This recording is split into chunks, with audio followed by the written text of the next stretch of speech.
Game changer pre release event రాజమండ్రిలోని Godavari తీరాన మన Andhra Pradesh deputy CM అయిన పవర్ స్టార్ పవన్ కళ్యాణ్ గారి ఆధ్వర్యంలో చాలా గ్రాండ్గా జరిగింది.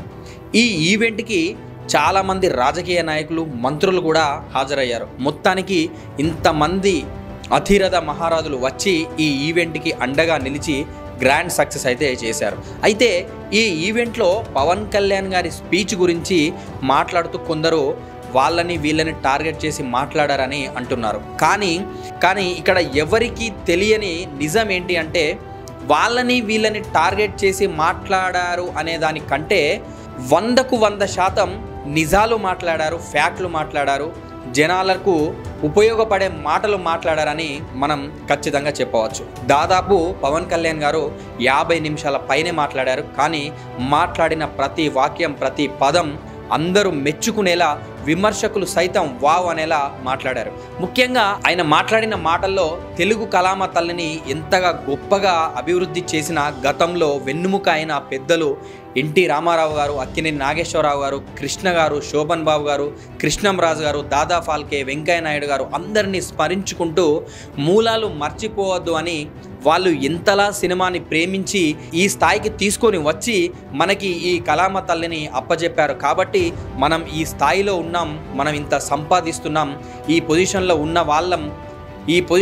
ఉన్న వాళ్ళే కారణమని, మూలాలు మర్చిపోవద్దు అని ఇంతమంది అభిమానులు మనల్ని చేరదీస్తున్నారంటే వాళ్ళే కారణమని గట్టిగా చెప్పారు. మధ్యలో అందరూ ఓజీ ఓజీ అని అరుస్తుంటే ఇక్కడ స్టార్ట్ చేశారు కళ్యాణ్ గారు అసలైన మ్యాటర్. మీరు ఓజీ ఓజీ అని అరిచినా, గేమ్ చేంజర్ అని అరిచినా దానికి కారణమైన ఒకే ఒక్క వ్యక్తి మెగాస్టార్ గారని, మాకు ఆయన ఇచ్చిన ఈ పొజిషన్ మిమ్మల్ని ఇంతమందిని మాకు దగ్గరగా చేసింది, మమ్మల్ని ఇంతగా మీరు ప్రేమించేలా చేసిందని పవన్ కళ్యాణ్ గారు మరీ చెప్పారు. చిరంజీవి గారు ఎవరి సపోర్ట్ లేకుండా చాలా అంటే చాలా కష్టపడి మెగాస్టార్ స్థాయికి ఎదిగి మమ్మల్ని ఇండస్ట్రీకి పరిచయం చేసి ఈ పొజిషన్ ఇచ్చారు. ఈరోజు నేను డిప్యూటీ సీఎం అయినా అంత మెగాస్టార్ మా వదిన సురేఖ గారి వల్లనే అని, నాకు వాళ్ళు తల్లి తండ్రి సమానులని కళ్యాణ్ గారు చెప్పారు.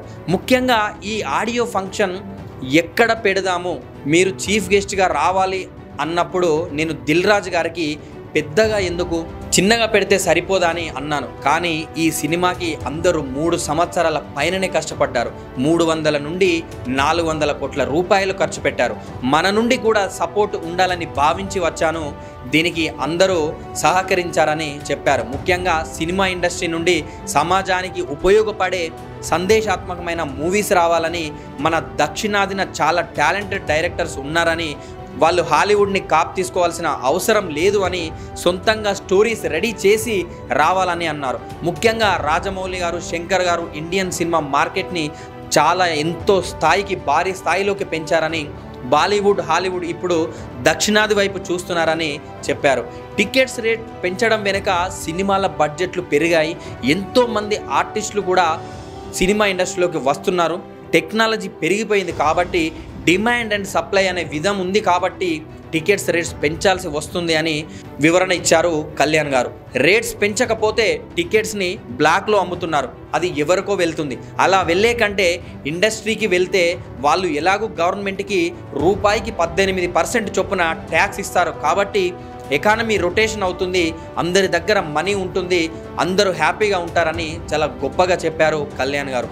ముఖ్యంగా ఈ టికెట్స్ రేట్స్ విషయంలో ఏ హీరో అయినా, ఏ రాజకీయ నాయకుడికి సలాం కొట్టాల్సిన అవసరం లేదని, గత ప్రభుత్వం చేసినట్టుగా నియంత పాలన ఈ కూటమి గవర్నమెంట్ చేయదని, మీకు సినిమా పరంగా ఏ అవసరం ఉన్నా హీరోలు రావాల్సిన అవసరం లేదని, దానికి సంబంధించిన నిర్మాతలు లేదా యూనియన్స్ కానీ వస్తే సరిపోతుందని, కూటమి ప్రభుత్వం మీకు అండగా ఉంటుందని, ఈ కూటమి ప్రభుత్వం సినిమాలను రాజకీయాలాగా చేయదని జగన్కి డైరెక్ట్గా కౌంటర్ ఇచ్చాడు కళ్యాణ్ గారు.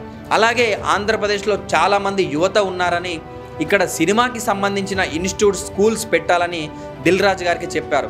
సినిమా పరంగా ఎలాంటి ట్రైనింగ్ అయినా ఇప్పించి సినిమాల్లోకి యువతని, కొత్త వాళ్ళని తీసుకురావాలని సూచనలు ఇచ్చారు. ఏపీలో షూటింగ్స్కి అవసరమయ్యే ప్రదేశాలు చాలా ఉన్నాయని, మీరు వాటిని వాడుకొని టూరిజంని ఇంకా ముందుకు తీసుకెళ్లాలని, తెలంగాణలో ఎలాగో అభివృద్ధి చేశారో ఆంధ్రప్రదేశ్ని కూడా అలాగే చేయాలని కోరారు.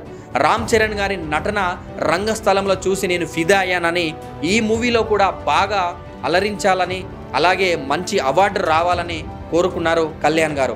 అక్కడికి వచ్చిన అభిమానులకి ముఖ్యంగా అందరూ క్షేమంగా వెళ్ళాలని, మీ అమ్మా నాన్నలకి మీరు వెళ్ళాక నా పాదాభివందనాలు తెలియజేయండి అని జాగ్రత్త అని అనేక సార్లు చెప్పి స్పీచ్ని ముగించారు. అంటే ఇక్కడ మొత్తం పవన్ కళ్యాణ్ గారి మాటల్లో చాలా ఉన్నాయి.